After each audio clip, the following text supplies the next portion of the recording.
경남 도내 지자체의 지난해 성과와 올해 계획을 차례로 짚어봅니다. 먼저 신년 기자회견을 열어 올해 시정 운영 방향을 밝힌 창원 특례시의 2025년을 살펴봅니다. 지난 3일과 5일 거창과 의령에 잇따라 지진이 발생했습니다. 경남이 이제 더 이상 지진 안전지대가 아니라는 불안감이 커지고 있는데요. 안전을 지키기 위한 요령, 소방당국과 함께 짚어봅니다. 한파가 이어지고 있습니다. 9일 오후 1시부터 경남 남해안 일부 해역에 올해 첫 저수온 예비특보가 발표됐습니다. 거제경찰서가 보이스피싱 조직의 수거책을 검거한 것으로 알려졌습니다. 수거책이 피해자와 만나기로 한 장소를 수색하다 체포해 1,000만 원의 피해를 막았습니다.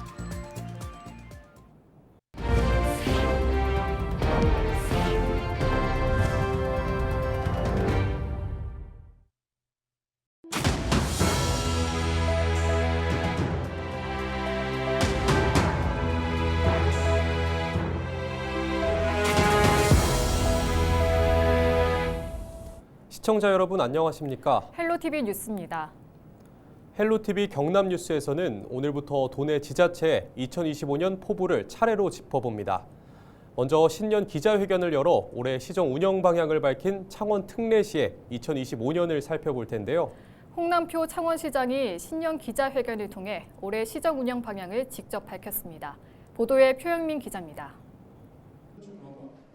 올해 창원시가 내세운 시정 목표는 동북아 중심으로 도약하고 비상하는 겁니다. 홍남표 창원시장은 목표 달성을 위해 올해 권역별 경제기반 구축에 주력할 계획입니다. 옛 마산은 자유무역지역 고도화를 추진하고 창원은 방위원자력 국가산단 조기 조성, 진해는 신항을 활용한 물류도시로 키운다는 겁니다. 작년도에 저희 창원에서 창원의 전략 사업에 대한 것을 국토부에 올린 바 있습니다. 지금 현재 심의 중에 있는데 지난해 100만 명이 붕괴된 인구 문제 해결은 시급한 과제입니다. 인구 감소의 원인인 청년층을 잡기 위해 시는 청년주택 공급을 확대하고 신혼부부 대출이자 지원 등 청년 정책을 확대하기로 했습니다. 특히 대학과 기업 등과 협력해 양질의 교육과 일자리는 물론 문화 인프라 확대에도 나설 예정입니다. 주거 관련해서도 별도의 청년들을 위한 주거 인구들도 좀 어떻게 공급을 할지 이런 것을 고민해야 되고요. 그다음에 또 다른 하나는 또 문화입니다. 여기서 즐길 수 있는 게 좀 많아야 되는데. 하지만 올해 주요 시정 전략 추진에 제동이 걸릴 수 있다는 우려도 나옵니다. 민간인 명태균 씨의 신규 국가산단 선정 개입 의혹과 공직선거법 항소심에서 당선 무효형을 받은 홍 시장의 사법 리스크 때문입니다. 홍 시장은 억울함을 호소하면서도 재판이 진행 중인 만큼 말을 아꼈습니다. 지금 연말에 제 개인적인 여러 가지 일들이 벌어져 있는 상태이기 때문에 거기에 따라서 모든 게 다 결정되리라고 봅니다. 홍 시장은 올해 시민 일상에 스며드는 변화를 위해 미래 성장 동력 확보와 생활 밀착형 사업 추진도 게을리하지 않겠다고 강조했습니다. 헬로티비 뉴스 표영민입니다.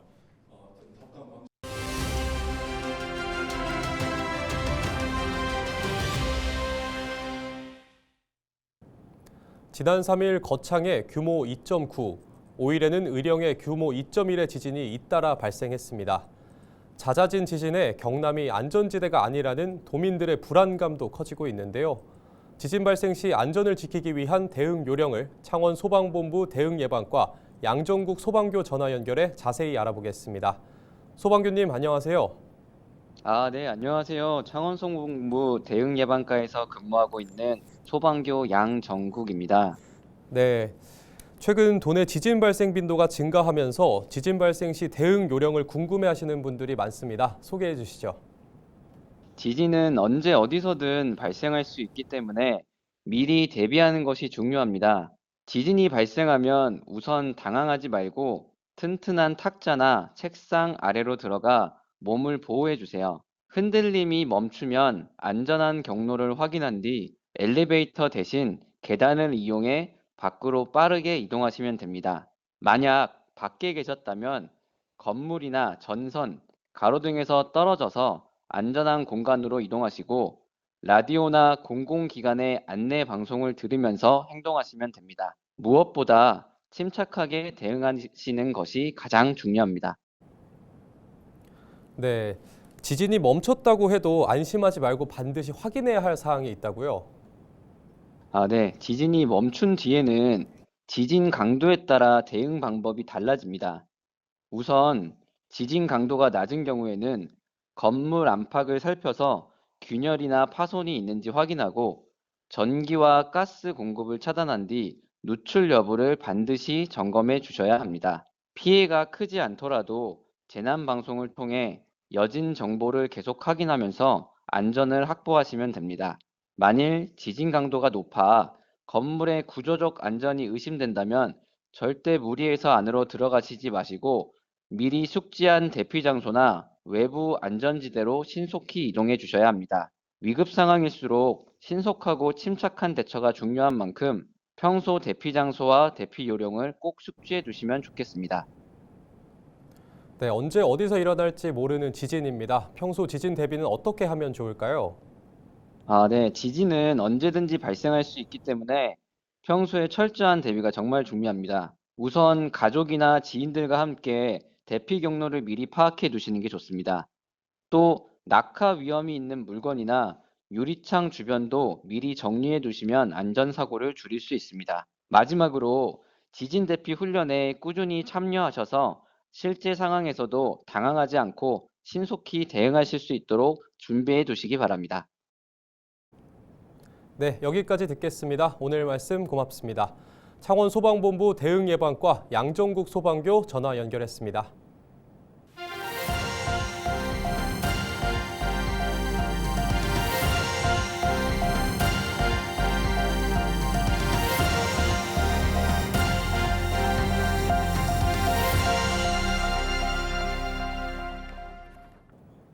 (9일) 오후 1시부터 경남 남해안 일부 해역에 올해 첫 저수온 예비특보가 발표됐습니다.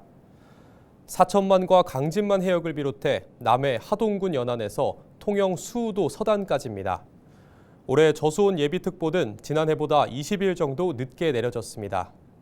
특히 수심이 얕은 남해 강진만 해역은 현재 수온이 5.7도에서 7.4도로 가장 낮습니다. 저수온 예비특보는 수온 7도를 기준으로 발표됩니다. 저수온 주의보 기준인 4도까지는 예비특보가 내려진 이후 평균 12일 정도 걸릴 것으로 예상됩니다. 앞서 지난 2023년 12월부터 지난해 2월 말까지 경남에는 저수온 특보가 내려지긴 했지만 피해는 없었습니다. 지난 1일 숨진 채 발견된 창원 컨벤션센터 비정규직 50대 경비 노동자 A씨의 유가족과 정의당 경남도당이 관련자의 책임을 촉구했습니다. 9일 경남도청 프레스센터에서 기자회견을 연 이들은 창원 컨벤션센터를 운영하는 경남관광재단, 용역업체, 경남도 그 어디도 사과하지 않고 서로 책임을 미루기만 하고 있는 상황이 참담하다고 말했습니다. 그러면서 경남도는 이번 사태에 대한 진상조사를 신속히 하고 유가족과 협의할 수 있는 테이블을 마련하라고 촉구했습니다. 또 경남관광재단과 용역업체의 공개 사과와 함께 노동자 고용 안정을 위한 대책을 마련해야 한다고 목소리를 높였습니다. 지난 6일 오후 2시쯤 거제시 장승포동에서 보이스피싱 현행범 A씨가 경찰에 붙잡혔습니다. 피해자 박모 씨는 보이스피싱 조직원들에게 사기를 당한 것을 예감하고 조직의 수거책이 현금을 찾으러 온다고 경찰에 신고했습니다.